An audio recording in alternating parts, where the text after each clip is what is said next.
ತಾಳಿದವನು ಬಾಳಿಯಾನು ಎಲ್ಲರೂ ಕೇಳೇ ಇರ್ತೀರಾ. ಸಬರ್ ಕಪಲ್ ಮೀಟಾ ಹೋತಾ ಹೈ ಅಂತಾರೆ.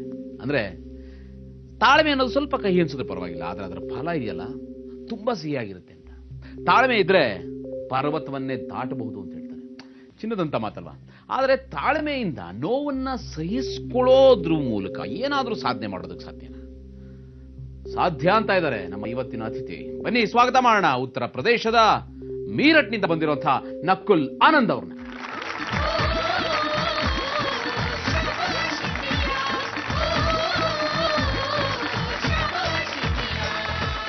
ನಕುಲ್ ಆನಂದ್ ಸದ್ಯಕ್ಕೆ PUC ಓದ್ತಾ ಇದ್ದಾರೆ. ಅವರಿಗೆ ವಿಶೇಷವಾಗಿ ಸ್ಪೋರ್ಟ್ಸ್ ನಲ್ಲಿ ಆಸಕ್ತಿ ಇದೆ. ಅಷ್ಟೇ ಅಲ್ಲ, ಶೂಟಿಂಗ್ ನಲ್ಲಿ ನ್ಯಾಷನಲ್ ಲೆವೆಲ್ ನಲ್ಲಿ ಕಾಂಪೀಟ್ ಮಾಡಿ ಗೋಲ್ಡ್ ಮೆಡಲ್ ಕೂಡ ಗೆದ್ದಿದ್ದಾರೆ. ಫ್ಯೂಚರ್ ನಲ್ಲಿ ಆರ್ಮಿಗೆ ಸೇರಬೇಕು, ಸೈನಿಕರ ಅನುಭವಗಳನ್ನು ತಾವು ಕೂಡ ಅನುಭವಿಸಬೇಕು, ದೇಶ ಸೇವೆ ಮಾಡಬೇಕು ಅಂತೆಲ್ಲ ಆಸೆಗಳನ್ನ ಇಟ್ಕೊಂಡಿದ್ದಾರೆ. ಇವತ್ತು ನಮ್ಮ ನಕುಲ್ ಆನಂದ್ ಶಬಾಷ್ ಇಂಡಿಯಾದಲ್ಲಿ ಏನು ಮಾಡ್ತಾ ಇದ್ದಾರೆ ಗೊತ್ತಾ? 150 ಕ್ಲಿಪ್ಗಳನ್ನ ತುಟಿನೂ ಸೇರಿಸಿ ಮುಖದ ಮೇಲೆ ಕ್ಲಿಪ್ ಹಾಕಿಸ್ಕೋತಾರೆ, ಆ ನೋವನ್ನ ತಡ್ಕೋತಾರೆ. ಆಮೇಲೆ ನಿಮ್ಗೆ ಇನ್ನೊಂದು ವಿಶೇಷ ಏನು ಗೊತ್ತಾ? ಈ ಕ್ಲಿಪ್ಗಳನ್ನು ಹಾಕ್ತಾ ಇರೋರು ಯಾರು ಅಂತ ಹೇಳಿದ್ರೆ ಅವರ ತಾಯಿ. ನಾವು ಅವ್ರನ್ನ ಕೇಳಿದ್ವಿ, ಅಲ್ಲ ನೀವೇ ನಿಮ್ಮ ಮಗನಿಗೆ ಇಷ್ಟೊಂದು ಕ್ಲಿಪ್ಗಳನ್ನೆಲ್ಲ ಹಾಕ್ತಿರಲ್ಲ, ಅವ್ರ ನೋವನ್ನು ನೀವು ನೋಡ್ತಿರಲ್ಲ, ಇದನ್ನು ನೀವು ಹೇಗೆ ಸಹಿಸ್ಕೋತೀರಿ ಅಂತ. ಅವ್ರ ತಾಯಿ ಅದಕ್ಕೆ ಹೇಳಿದ್ರು, ನಾನು ಇದಕ್ಕೆ ಇವನನ್ನು ಪ್ರೋತ್ಸಾಹಿಸಲಿಲ್ಲ ಅಂದಿದ್ರೆ ಇವನು ಈ ಸಾಧನೆನ ಮಾಡೋದಕ್ಕೆ ಸಾಧ್ಯನೇ ಆಗ್ತಿರಲಿಲ್ಲ ಅಂತ. ವಾ, ಎಂಥ ಫ್ಯಾಮಿಲಿ ಅಲ್ವಾ. ಬನ್ನಿ ನಾವೀಗ ನೋಡೋಣ ನಕುಲ್ ಆನಂದ್ ಅವರ ಈ ನೋವಿಗೂ ಸವಾಲೊಡ್ಡುವಂತ ಈ ಅದ್ಭುತವಾದ ಸಾಹಸವನ್ನ, ಸಾಧನೆಯನ್ನ.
ಅಬ್ಬಾ, ಒಟ್ಟು 155 ಕ್ಲಿಪ್ಗಳನ್ನ ತುಟಿನೂ ಸೇರಿಸಿ ಮುಖಾನೇ ಕಾಣಿಸ್ದಾಗೆ ಅಷ್ಟು ಕ್ಲಿಪ್ಗಳನ್ನ ನಕುಲ್ ಅವರು ಹಾಕಿಸ್ಕೊಂಡಿದ್ದಾರೆ. ಇನ್ನೆಷ್ಟು ನೋವಿರಬೇಡ. ಬನ್ನಿ ನೋಡೋಣ ಈ ಕ್ಲಿಪ್ಗಳನ್ನ ತೆಗೆದ ಮೇಲೆ ಅವರ ಮುಖಚೇಹರೆ ಹೇಗಿರುತ್ತೆ ಅಂತ.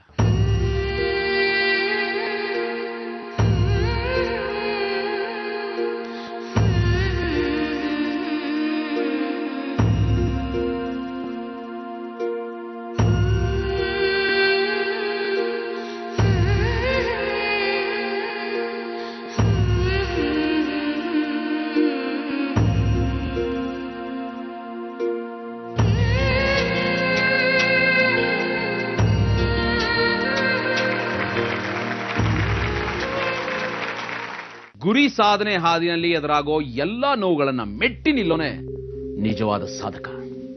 ಶಬಾಷ್ ನಕುಲ್, ಶಬಾಷ್ ಇಂಡಿಯಾ.